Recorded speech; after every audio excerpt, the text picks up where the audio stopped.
최근 두산에너빌리티의 주가가 좀 조정 국면에 들어서고 있는 상황입니다. 왜냐면은 지금 이제 삼성 SK 하이닉스만 현재 대중은 바라보고 있어요. 삼성 SK만. 하지만 두산은 어떤 기업입니까? 삼성과 SK 그리고 빅테크 기업들에게 청바지와 곡괭이를 파는 기업이에요. 근데 그 기업이 실질적으로 상승은커녕 고개만 숙여주고 있어서 내가 이제 끌고 가야 되나라는 고민도 많이 하실 건데, 일단 오늘 영상에서는 주주분들과 과연 두산이 기지개를 킬 것이냐 안 킬 것이냐, 그러면 언제 기지개를 켜줄 것이고 어디까지 기지개를 좀 켜줄 것이냐, 요거에 대해서 주주분들과 구체적으로 살펴보는 시간을 갖도록 할 텐데, 결론만 좀 미리 말씀을 드려보자면은 두산의 시간은 점점 다가오고 있습니다. 자, 그래서 왜 주주분들께서 흔들리지 마셔야 되는지 구체적으로 좀 살펴보는 시간을 갖도록 할게요. 일단 우리가 이제 요 부분을 좀 봐야 되거든요. 자, 이제 원전의 시간이다라고 하면서 대형 원전과 SMR 사업이 곧 이제 결정이 될 전망이다. 이게 이제 대미 투자를 언급을 하는 겁니다. 아시다시피 지금 이 대미 투자 자체가 금액이 좀 워낙 큽니다. 금액도 크고 사업에 대한 범위도 크다 보니까는 생각보다 좀 빠르게 결정이 안 나오는 부분이 있어요. 그렇다 보니까는 지금 미국 입장에서도 오히려 이 부분이 크다 보니까는 결정을 지연시켜 주는 게 아니라 오히려 지금 빠르게 결정을 내릴 수밖에 없는 게 지금 바로 11월 미국의 중간 선거가 있기 때문입니다. 아시다시피 지금 트럼프가 이제 이란 전쟁 막 계속해서 타격을 함으로써 어떻게 됐습니까? 국제유가 오르다가 내리다가 반복을 하고 있지만은 실질적으로 체감적인 유가는 어때요? 더 올랐습니다. 그래서 이 유가가 오르다 보니까는 물가도 같이 오르고, 우리나라만 그런 게 아니라 지금 미국은 더 심한 상황입니다. 그렇다 보니까는 지금 미국이 11월에 중간 선거를 앞두고 있어요. 그래서 지금 트럼프 대통령이 그냥 이대로만 쭉 간다라고 하면은 미국의 공화당은 결국에는 참패를 하게 됩니다. 그래서 이제 최근 우리나라에 지방선거가 있었죠. 지방선거처럼 미국도 이제 11월 중간선거가 있는 상황인데, 결국 이제 중간선거가 다음 대권 주자가 누구냐라는 것을 암시해 주는 거기 때문에 공화당 입장에서도 여기서 승부수를 던질 수밖에 없는 상황입니다. 그래서 지금 공화당에서는 이 승부수를 뭘로 지금 던지려고 하냐, 사실상 이제 추가적인 대미 투자로 잡으려고 합니다. 이게 지금 중요한 상황이에요. 그래서 사실상 지금 급한 곳이 어떻게 보면 우리나라가 아니라 이제 미국 쪽이 중간선거 또 대비를 해서 이 부분으로 인해서 대미 투자로 인해서 추가적인 표심을 또 확보를 해야 되는 이러한 구간이기 때문에 오히려 급한 쪽은 이쪽이다. 그래서 지금 기사에 따르면은 원자력 협력에 따른 초대형 프로젝트도 이제 6월 중으로 좀 결론이 날 것이다 라고 했습니다. 지금 두산의 주가가 못 가고 있는 게 진짜 요것 때문에 그러거든요. 아니, 투자가 나와야지 두산이 수주에 대해서 사실상 어떻게 되겠습니까? 이 투자가 지어져야지, 매듭이 지어져야지, 아, 두산은 이 정도 이상 수주 가능하겠구나. 수주 가능하면은 멀티플 올라가고 영업이익과 매출이 더 이제 크게 올라가고요. 그러니까 요게 지금 병목이었습니다. 근데 이 부분이 6월 중으로 지금 해소가 된다. 그러면 우리가 중요하게 봐야 될 게 이제 언제 가느냐의 대답은 뭐 늦어도 7월 경에는 우리가 볼 수 있다 보니까는 지금의 조정은 우리가 어떻게 해석을 할 수가 있겠습니까? 지금의 조정은 이제 하방 경직을 어느 정도 좀 확보한 상황이다. 자, 그럼 우리가 더 중요하게 봐야 될 게 있어요. 뭐냐면은 언제 가느냐보다 더 중요한 것은 어디까지 기지개를 좀 켜주느냐, 요게 좀 중요할 것 같습니다. 왜냐면 주식이라는 게 이거예요. 내가 아무리 평균 단가가 뭐 극단적으로 3만 원이다라고 가정을 하더라도 내가 3만 5천 원에 팔면은 의미가 없는 거죠. 그래서 실질적으로 이제 얼마까지 가느냐가 우리가 좀 중요하게 봐야 될 텐데, 물론 100% 정답은 없습니다. 하지만 우리가 이제 거인의 관점을 보면은 좀 더 신빙성을 가질 수가 있겠죠. 지금 월가의 거인인 JP모건에서 강조하고 있는 게 이제 2월 달에 강조를 했습니다. 2월. 그 이후로 JP모건은 지금 두산 에너빌리티의 후속 보고서는 지금 나오질 않고 있는 상황이에요. 그러면 후속 보고서가 나오지 않고 있다라는 것은 뭐 두산이 안 좋은 게 아니냐, 이게 아니라 여기에 대한 뷰, 두산에 대한 뷰 자체가 그냥 변함이 없기 때문에 안 내놓는 겁니다. 이 의도가 있어요. 그래서 지금 2월 달에 JP모건이 두산 에너빌리티, 코리아 유틸리티 뉴클리어 EPC에 대해서 뭐라고 언급을 했냐면은, 두산이 이제 내년이잖아요. 내년 이제 2027년이 되면은 PER 자체가 7.4에서 7.8배로 급락할 것이다라고 지금 먼저 뷰를 제시했습니다. 자, 이게 무슨 말이냐? 지금 두산 에너빌리티의 PER이 몇 배죠, 여러분들? 두산 에너빌리티 PER이 작년 실적을 기준으로 봤을 때 750배입니다. 야, 그러면은 PER이 7.8배가 문제가 된다라는 것은 자 이거는 그럼 주가가 급락을 한다라는 거냐라고 생각할 수 있는데 그게 아니죠 여러분들. 이게 아니라 여기에서 오해하실 수도 있을 것 같아서 제가 좀 미리 말씀을 드리는 건데 JP모건은 이렇게 해석을 했습니다. 뭐냐면은 앞으로 두산 에너빌리티가 이게 언제가 될지 모르지만은 JP모건이 바라봤을 때는 내년을 기점으로 이익이 10배가 늘 것으로 바라본다라고 제시를 한 거예요. 주가가 떨어지는 게 아니라 역설적으로 이익이 10배가 늘어난다라는 것을 미리 바라본 겁니다. 자, 이게 무슨 말이냐? 지금 현재 주가 99,200원을 JP모건이 제시한 올해 예상 PER 81.3배를 나눠주면은요. 나눠주면은 이제 한 주당 벌어들이는 이익이 1,120원, EPS가 1,120원으로 나오게 됩니다. 그러니까 지금 증권가에서 바라보고 있는 뷰와 비슷해요. 지금 증권가에서도 강조하고 있는 게 두산에너빌리티의 주당 순이익이 1,149원이니까는 거의 얼추 비슷합니다. 이 EPS라는 게 쉽게 말씀을 하면은 손맛이다라고 이해를 하시면 돼요. 손맛. 그러니까 손맛이 좋으면 좋을수록 이 숫자가 더 높아지면 높아질수록 당연히 그 식당을 찾는 손님들도 문전성시를 이루게 됩니다. 그래서 EPS가 높아지면은 자연스럽게 시장의 기대치라고 불리우는 PER 자체도 높아지게 되는 구조다라고 이해를 하시면 됩니다. 그런데 지금 두산 에너빌리티는 손맛은 좋아지고 있는 과정이 있어요. 그걸 지금 여의도 증권가도 인정을 하고 있는 겁니다. 근데 더 중요하게 봐야 될 것은 이때 2월 달에 보고서가 나왔을 때 이제 91,500원이었으니까는 이거를 7.6배로 나눠라. 그러면은 실질적으로 여기에 숨겨진 이면이 뭐예요? 숨겨진 이면은 EPS가 무려 12,000원이다라는 반증입니다. 그러니까 지금 JP모건 입장에서도 좋은 건 알겠어. 근데 이거를 이 원리를 이해한 사람들만 좋은 걸 가져가게 냅둔다라는 반증이기도 합니다. 그러니까 대놓고 좋다라고 하는 것보다는 이러한 걸 숨긴 거죠. 계산 과정을 숨긴 겁니다.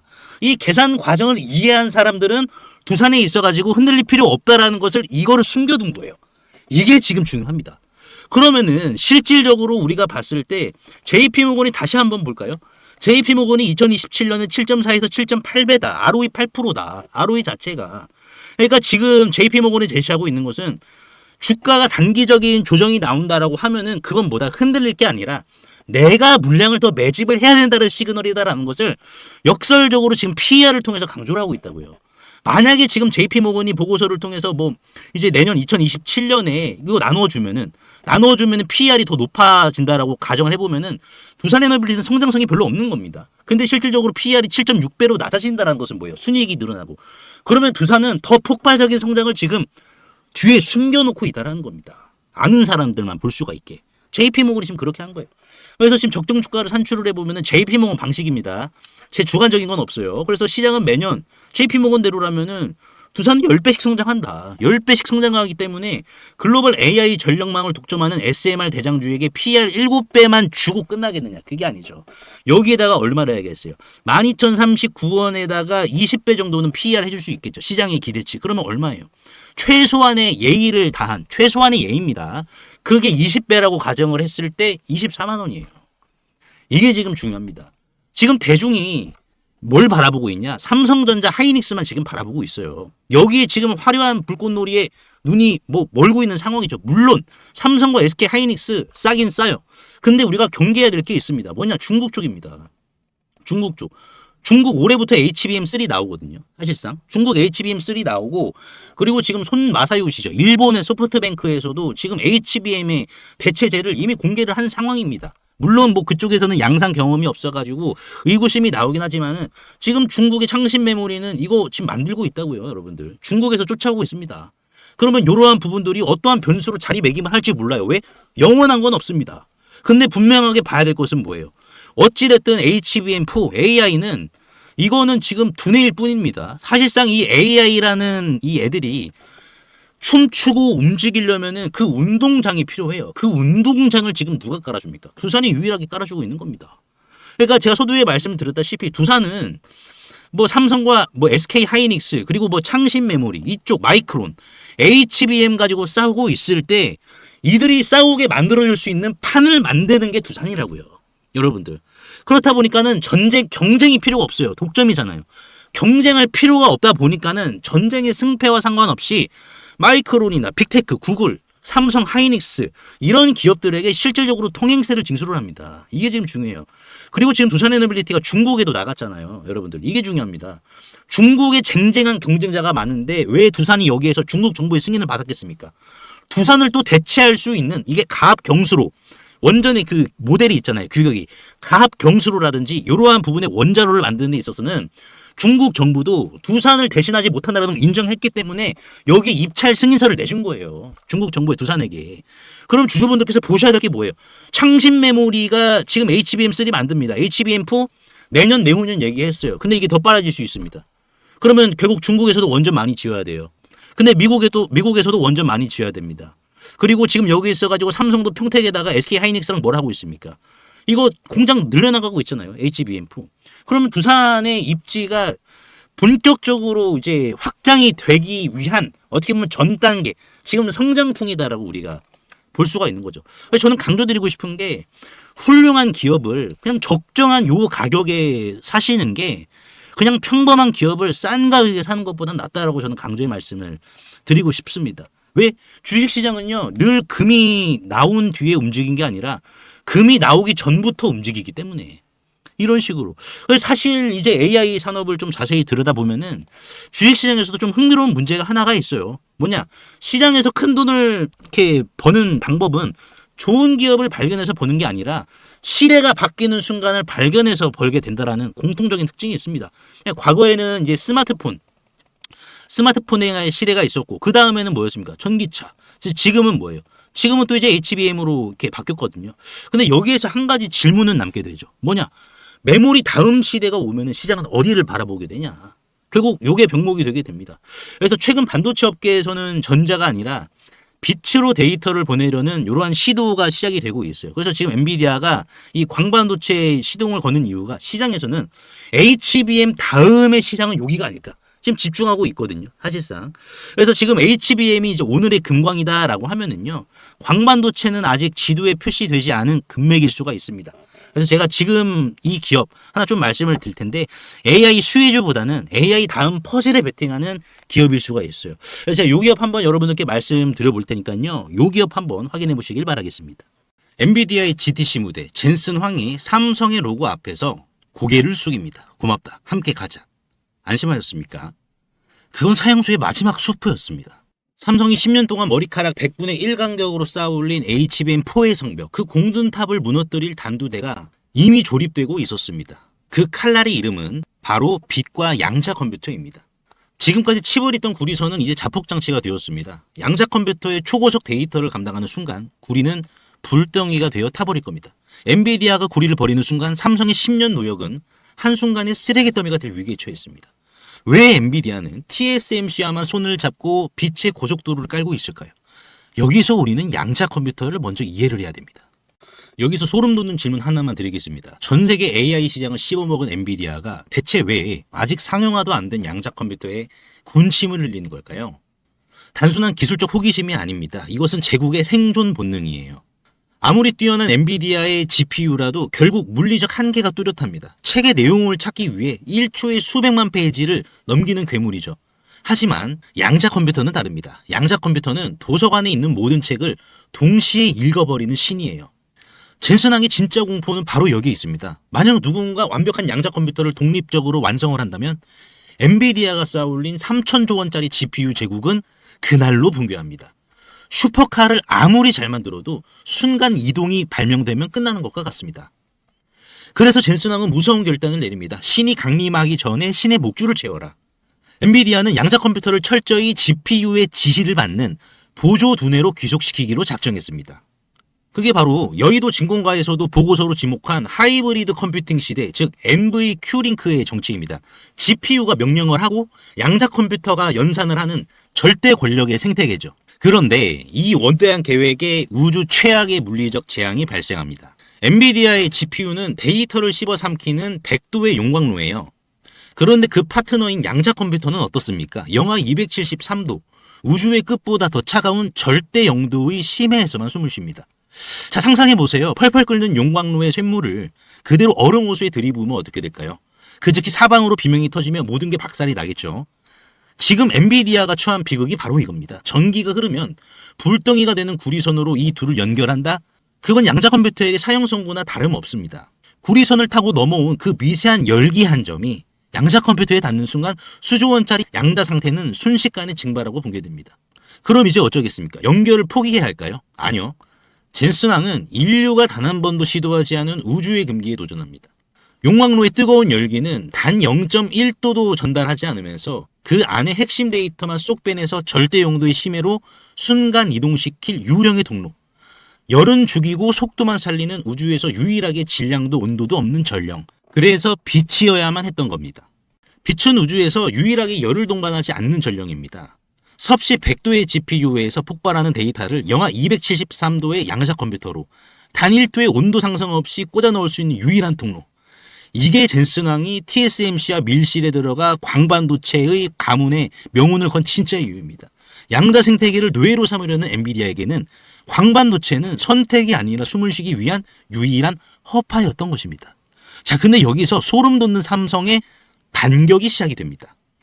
엔비디아가 TSMC와 단둘이서 빛의 고속도로를 깔고 있을 때 삼성이 왜 가만히 보고만 있었을까요? 실력이 없어서요? 아니요. 진짜 노다지가 어디인지 알고 있었기 때문입니다. 이미 삼성이 역전을 했는데요. 쉽게 설명을 좀 해드릴게요. 엔비디아가 뚫은 빛의 노선은 집 밖에 깔린 100차선짜리 초고속 KTX 선로입니다. 번쩍번쩍하죠. 그런데 문제는 내 집 안방에서 그 기차역까지 가는 길이 질척질척한 진흙탕 흙길, 즉 1mm 구리선이다라는 겁니다. 왜 빛의 시대에 굳이 1mm 구리선을 남겨뒀을까요? 아무리 빛의 시대라 해도 칩 안에서 일어나는 모든 계산은 전기 신호로 이루어집니다. 칩 입장에서 데이터는 전기라는 액체 상태예요. 이걸 빛이라는 기체로 바꿔서 쏴주려면 반드시 광변족이라는 변환기, 즉 이 KTX 역을 거쳐야 됩니다. 문제는 이 칩에서 광변족이라는 KTX 역까지 가는 길입니다. 이 사이는 무조건 전기가 흘러야 하므로 물리적으로 구리선이 깔릴 수밖에 없어요. 엔비디아의 방식은 이 전기라는 액체를 빛이라는 기체로 바꿔주는 광변조기가 대문 밖 저 멀리 있습니다. 이게 엔비디아의 아킬레스건이자 지금도 해결하고 있는 취약점입니다. 반면 삼성은 이 800억짜리 기업과 손을 잡고 KTX 직통 터널을 오히려 내 안방 거실에 아예 박아버렸다는 거예요. 1mm의 구리길조차 지워버린 겁니다. 이게 엔비디아를 이미 역전시킨 삼성의 안방 직통 KTX입니다.